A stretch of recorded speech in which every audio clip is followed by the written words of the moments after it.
Question number 4, Jan Logie. Thank you, Mr. Speaker. My question is to the Prime Minister and asks, does he stand by his statement in regards to the Australian Government's detention centres for asylum seekers that, quote, the camps would be at the world standard we would expect from a developed economy like Australia, unquote? Honourable Gerry Brownlee. Mr. Speaker, on behalf of the Prime Minister, yes. Supplementary question, Jan Logie. How can he call them, quote, world standard, unquote, when the United Nations High Commissioner for Refugees has found that the conditions in the Manus Island Detention Centre are harsh and inadequate? Honourable Gerry Brownlee. Mr. Speaker, on behalf of the Prime Minister, during discussions on the weekend, during which New Zealand indicated to Australia that we would take 150 asylum seekers, assurance was sought from the Prime Minister that the facilities on Nauru and Papua New Guinea were consistent with international standards, and she confirmed that. Supplementary question.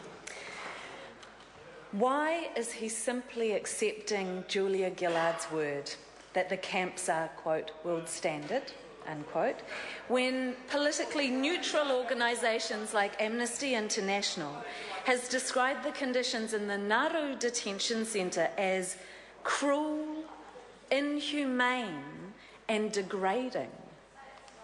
Honourable Gerry Brownlee. Mr. Speaker, on behalf of the Prime Minister, because Julia Gillard is an honourable person. Supplementary. Supplementary question, Jan Logie. Are the conditions in this photo, taken by Australian Greens Senator Sarah Hanson-Young in the Manus Island Detention Centre, showing tightly packed tents and flooding in a malaria hotspot, world standard? Honourable Gerry Brownlee. Mr. Speaker, on behalf of the Prime Minister, I think we need to realise that these people are desperate, have come off very, very bad conditions in what are often very dodgy boats, and it is a fact that they do have access to sewage, to water, to health services, to mental health services, the ability to practice your religion and to stay fit.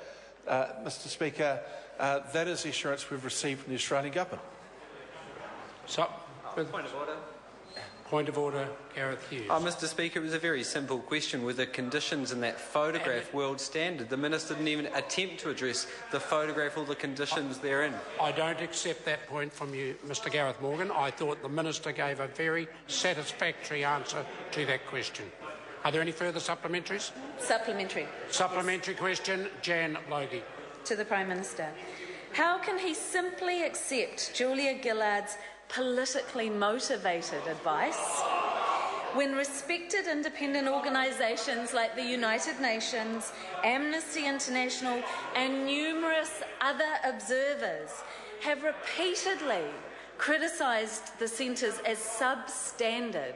Is this yet another example of the Prime Minister choosing to see no evil and hear no evil? Honourable Gerry Brownlee. Mr. Speaker, on behalf of the Prime Minister, politics is littered with people who have differing opinions, such as the senator who sent you that photograph. Question. Further supplementary? Supplementary. Supplementary question, Jan Logie. Given the overwhelming evidence of the substandard nature of the centres, will he now commit to personally visiting the Nauru and Manus Island detention centres before he considers sending asylum seekers arriving in New Zealand to such centres for processing? If not, why not? Honourable Gerry Brownlee. Mr. Speaker, on behalf of the Prime Minister, the New Zealand Government has agreed to take 150 asylum seekers from facilities in Australia. That is going to be good for those people. I cannot commit the Prime Minister to visiting anything. Supplementary question, Right Honourable Winston Peters. Given that this is a sovereign nation, why has the Prime Minister sold this country down the drain to the extent that now Australia is in control of the policy to do with our refugee program?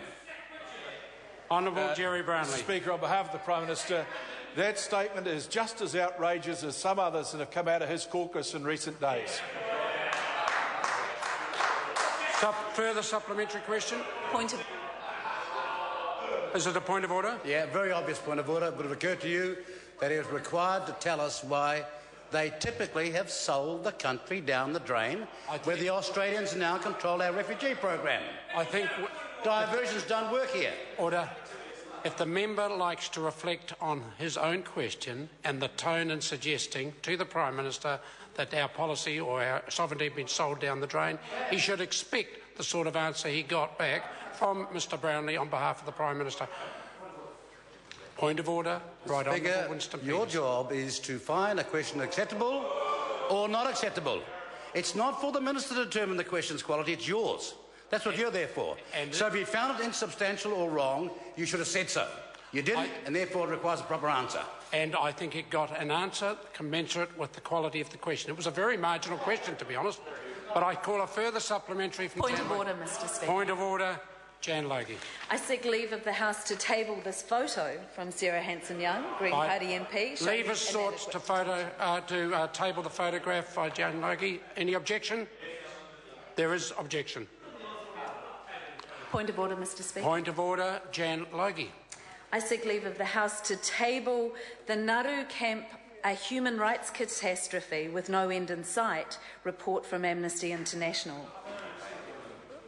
Is it a publicly available report? It's on their website, but not that easy to find. Then it is already available to every member to search if the member wants to. I will not put that question. Question number 5, Scott Simpson. Mr Speaker, point of order, Mr Speaker. Further point of order? Yes, thank you. I'd just actually like to question that last ruling, because if you don't know the right search... Order. If you don't know the... Order. There is now a well-established convention here that as material is available on a website, then it is available to every member without the need to table such a document, and I don't intend to put leave for documents such as that that's so freely available. Speaker. So, further point of order? I seek leave of the House to table the report of the United Nations High Commissioner for Refugees, mission to Manus Island. Again, is that publicly available to members? Yes. I think then the member, on the website, the member website. is now starting to trifle with the chair by continuing to table documents that are freely available. Point of order, Gareth Hughes. Sir, I urge you to reflect on your ruling today, because a number of reports, be it from the OECD or another United Nations body, are regularly posted to the internet, and I think it would have a stifling impact on MPs' ability to access information if you defined this so broadly, sir. I accept the member has... I don't need any... The member has asked me to reflect on that decision. I will do so and make some ruling on Tuesday next week. I move to question number 5, Scott Simpson. Thank you, Mr Speaker. My question is to the Minister of Conservation and asks